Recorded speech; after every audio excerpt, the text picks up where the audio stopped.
കാലിനടിയിലെ മണ്ണ് BJP. കൊണ്ടുപോവുകയാണെന്ന് AK. Antony മുന്നറിയിപ്പ് നൽകി. പാർട്ടിയിലേക്ക് പുതിയ ആളുകൾ വരുന്നില്ല.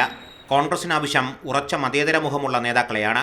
രാത്രി ആർ.എസ്.എസും പകൽ കോൺഗ്രസുമാകുന്ന നേതാക്കളെ പാർട്ടിക്ക് വേണ്ടെന്ന് എ.കെ. ആന്റണി തുറന്നടിച്ചു.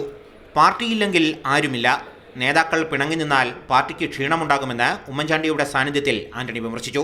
വിദ്യാർത്ഥി യുവജന നേതാക്കൾ ജീവിക്കുന്നത് പ്രസ്താവനകളിലൂടെയാണ്. ചോദ്യം ചെയ്യാനുള്ള ആർജവം യുവനേതാക്കൾക്ക് നഷ്ടമായെന്നും എ.കെ. ആന്റണി പറഞ്ഞു. നിയമസഭാ തെരഞ്ഞെടുപ്പിലെ അതേ രാഷ്ട്രീയ സാഹചര്യം തന്നെയാണ് സംസ്ഥാനത്ത് ഇപ്പോഴും നിലനിൽക്കുന്നതെന്ന് ആന്റണി ചൂണ്ടിക്കാട്ടി. മുതിർന്ന നേതാവ് M Jacob ഹൈക്കമാൻഡിനെയാണ് വിമർശിച്ചത്. High command അനാഥമാണെന്ന് M Jacob പറഞ്ഞു. സോണിയാഗാന്ധി സജീവമായിരുന്നപ്പോൾ ഹൈക്കമാൻഡ് ഉണ്ടായിരുന്നു, ഇപ്പോൾ ഒന്നുമില്ല. സംസ്ഥാനങ്ങളിലെ സാഹചര്യത്തിനനുസരിച്ച് സംസാരിക്കാൻ രാഹുൽ ഗാന്ധിയോട് പറയണം. ഈ വിമർശനങ്ങൾ എ.കെ. ആന്റണി ഹൈക്കമാൻഡിനെ അറിയിച്ചാലും തനിക്കൊന്നുമില്ലെന്ന് എം ജേക്കബ് തുറന്നടിച്ചു. ഒരു സുപ്രഭാതത്തിൽ ഒരാൾ വന്ന് ബാറുകൾ പൂട്ടിക്കെട്ടണമെന്ന് പറഞ്ഞതുകൊണ്ടാണ് ഇപ്പോൾ പ്രതിപക്ഷത്തിരിക്കേണ്ടി വന്നതെന്ന് വി.എം. സുധീരനെ ചൂണ്ടി എം ജേക്കബ് പറഞ്ഞു.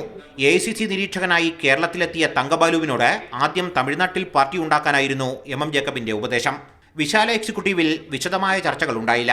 ഭൂരിഭാഗം കെ.പി.സി.സി. ഭാരവാഹികളും യോഗത്തിനെത്തിയതുമില്ല. സി.ജി. കടയ്ക്കൽ, മാതൃഭൂമി ന്യൂസ്, തിരുവനന്തപുരം.